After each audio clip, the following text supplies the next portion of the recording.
Hi everyone, welcome back to another episode of Diary Fragrance Lawyer, and it's your favorite person to look at, the fragrance lawyer himself. By the way, my name is Dumebi, the iconic Dumebi. That's my brand name. Fragrance Lawyer is kind of like a more like a subtitle. So today's video, we're going to be talking about three top feminine fragrances. Before I wanted to make this video a versus, a battle between two top feminine fragrances from two top designer house. That's Penhaligon. Sorry, I didn't pronounce it correctly. Penhaligon.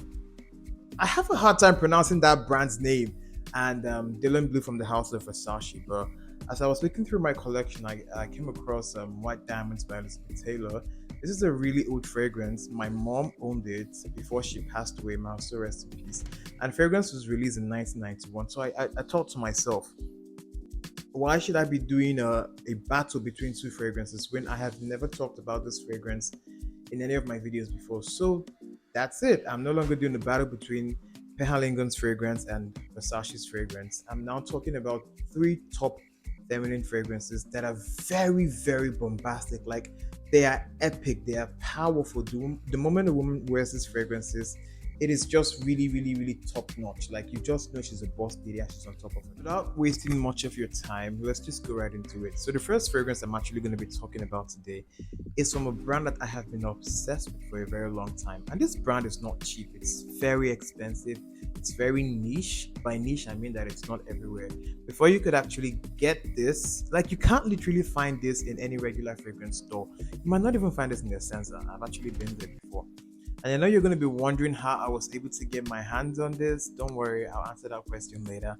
So, drum rolls. Boom, ladies and gentlemen, it is Portraits, Penhaligon's Clandestine Clara. Like, I know you guys can see this fragrance so much. Just look at this beauty.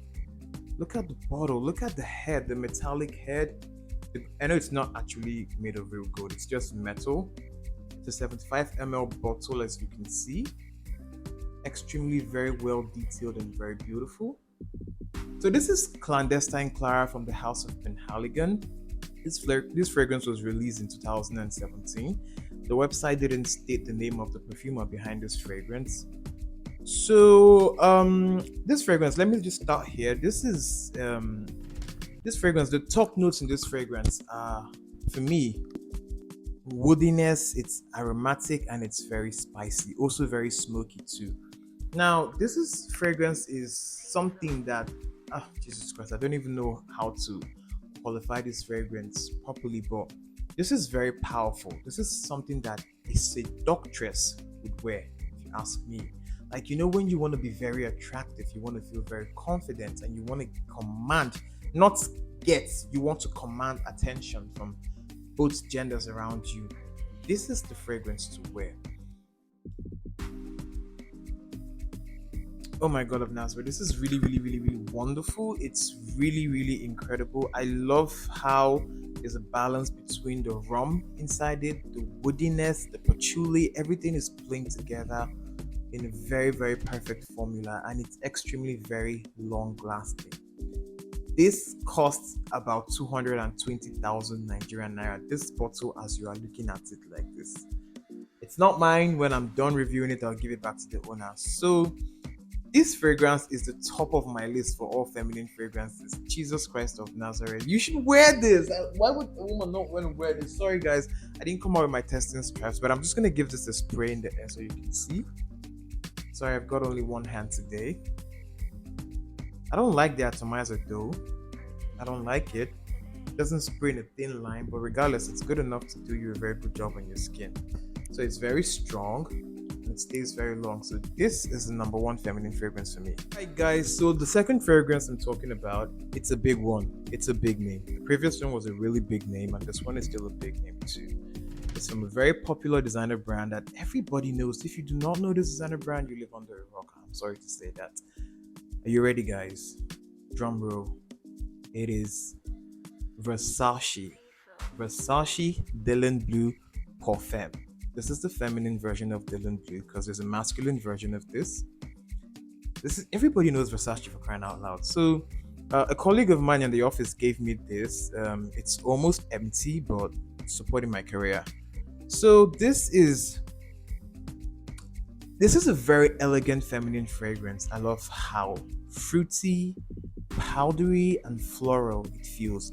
As opposed to Clandestine Clara, which is the previous fragrance I talked about, is strong. It's feminine. It plays between that strong woman persona, the aggressive woman persona. But this is very elegant. It's very mild. The perfumer behind this, unfortunately, I can't remember her name, but I'm gonna put it in this video. Now, she said that this fragrance is her tribute to femininity. I love that very much, and I think she actually nailed it because it's very beautiful to inhale, and I think I would love to perceive this in a woman, because it's very lovely. It's the way it's layered out, the powdery notes. It does even a little bit of citrus inside this. I'm sorry I have to bring my nose to the bottle each time, because each time I bring my nose to the bottle, it helps me get the notes inside it, and I have different opinion from what the websites would say because I think the top notes here are just jasmine, and something called yanglang. I can't pronounce that correctly. Yanglang, and then flowers, and then a bit of citrus, all in very adequate amounts, and they are playing very well together.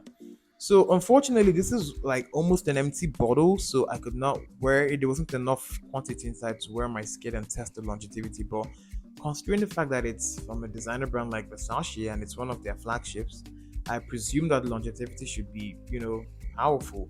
But other than that, the scent is very elegant. I love it. It's very delectable. Very delectable. Smells like a rich woman.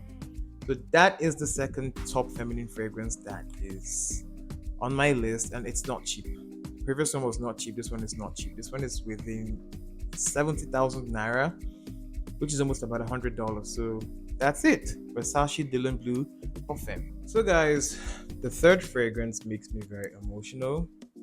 So for those of you who do not know me personally, I lost my mom in 2018. I'm not going to go into detail of that, but why am I bringing her into this? It's because this third fragrance I'm going to be talking about, she owned it. She had like two bottles. She used the last one.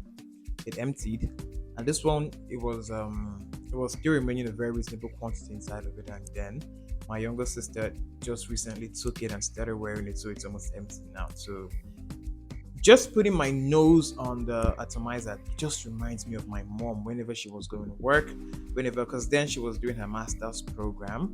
Whenever she was just leaving the house to do some other thing, this fragrance just makes me very nostalgic, and it just makes me get very emotional. So this is White Diamonds by Elizabeth Taylor. I don't know. It's gonna feel like I'm praising all these fragrances, but what is good is good. At first, I didn't like White Diamonds. I was quite uncomfortable with it, but I think it's safe to say that this fragrance grew on me. You know, you perceive it the first time, you feel a little bit repelled by it, and then you keep perceiving it, and it grows on you, and you're like, I love this. So this fragrance, my God, it smells like white florals.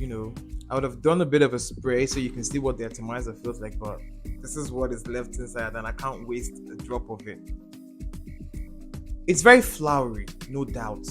Cinnamon, flowers, beautiful, beautiful flowers, roses, and a lot of patchouli is inside this. It is really beautiful, very creamy, very rich, even more delectable than Versace's Dylan Blue. It smells a little bit edible too. This is something that if a woman wears, I would feel the temptation to want to hug her because it is incredible. Well layered, I don't even know. And this fragrance is actually one of the oldest British fragrances. This was launched in 1991. So I think this should be playing on the same level with Penhaligon's, basically Penhaligon's fragrances, because this is a really old one, 1991. As usual, I can't remember the name of the perfumer behind it. So White Diamonds, and the best part of this is it's actually the most affordable amongst the other two I told you about. Currently, this is like 35,000 naira now. So, oh my God, it's really, really creamy, really, really delectable. So I think I'm getting florals, a heavy amount of florals inside this. I'm getting cinnamon. It's a little bit musky too, and creamy. And this fragrance literally stays the whole day. Like, I'm not even playing. This isn't one of all those Miss Alhambra, Latafa. These fragrances I have showed you guys are top-notch designer fragrances.